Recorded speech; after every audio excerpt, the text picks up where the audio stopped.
Australian law dictates that disabled people are generally rejected as migrants, even if they're skilled or have family here. There's a push for that to change, and the government may make a decision on it in the first half of next year, as Mira Guerin reports. I believe in saying that I always think of myself as differentially abled rather than disabled. We should, rather than, focusing on what we cannot do, we should focus on what can we do and give everyone a fair chance. That's all right. Did you manage your way here? Yeah, no trouble. Yeah, good. Great. Come have a seat Okay, then. thank you. There's a chair in front of you. Simran Kaur has a bachelor's degree in arts, a master's in social work and is currently employed in the aged care sector. She was also born blind. Because of macular degeneration, she can just see people in outlines. This alone meant that for 2 years knocking on bureaucracy's door, the New Delhi-born woman was deemed not worthy to be Australian. It's very disturbing that in this day and age, she's not counted as a person, but counted as a cost burden. It's long time since disability was regarded as a disease in many other areas, and yet we continue to behave as though it's something catching and something that's going to always just be a burden. These blanket, unjust, old medical rules really belong to the first half of the 20th century, not to the 21st century. Professor Ron McCallum is the former Dean of Law at the University of Sydney and Chair of the United Nations Committee on the Rights of Persons with Disability. He's also blind. So, under current rules, he would also be rejected as a migrant without special consideration from the Immigration Minister, because, in theory, he might require care or services that would impose a significant cost on the Australian community, regardless of what he could contribute. The medical system may not show a heart murmur. The medical system may not show a propensity to a stroke. What we want are appropriate rules that balance costs against benefits.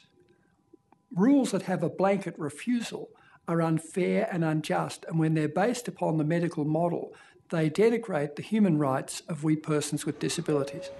Attention passengers and guests. To get this into perspective, of the 600,000 would-be migrants assessed by medical officers 3 years ago, 71 were refused a visa on the grounds of disability. And under the one fails, all fail rule, a disabled child means a whole family will be refused. In one well-publicised case, Dr Bernard Muller and his family were repeatedly denied permanent visas to live in rural Victoria because his son Lucas has Down syndrome. Ultimately, the Immigration Minister intervened. We have lots of people who come here on temporary visas and would be fantastic contributors to Australia's community, but aren't granted permanent visas because, whilst they're here, a child with a disability is conceived and born. Now, to me, that is just outright discrimination and needs to stop immediately. Current system is completely broken. It has thinking included that's about 100 years out of date. 1.3 years ensures that we safeguard our community against the spread of infectious diseases. Vision Australia's policy officer, Brandon Artong, isn't suggesting flinging open the floodgates. Should there be a requirement for some discretionary processes to remain to cater for some cases that are more complicated, let that be the case. But in the main, let people who are blind or have disabilities put forward their case as real people. I'm not suggesting that every person with a disability has a right to enter Australia. What I am suggesting is that we should balance any costs against the benefits that the person with a disability and their family coherence will give to this country. There does seem to be political consensus to change the rules. A joint committee on migration recommended the acceptable cost threshold of a migrant be raised, and it called for disability to not be considered with disease and medical conditions. One of the most horrifying things we heard was that people who have become amputees because of civil war and other issues in their home countries are not being allowed into Australia as humanitarian refugees because of that amputation.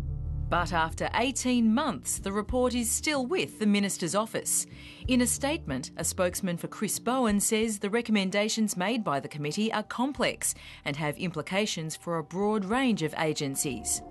We persons with disabilities and our families can't wait forever. Can I suggest to the Minister that you get on to rewriting the disability rules as soon as is appropriate? The government is expected to formally respond in the first half of 2012.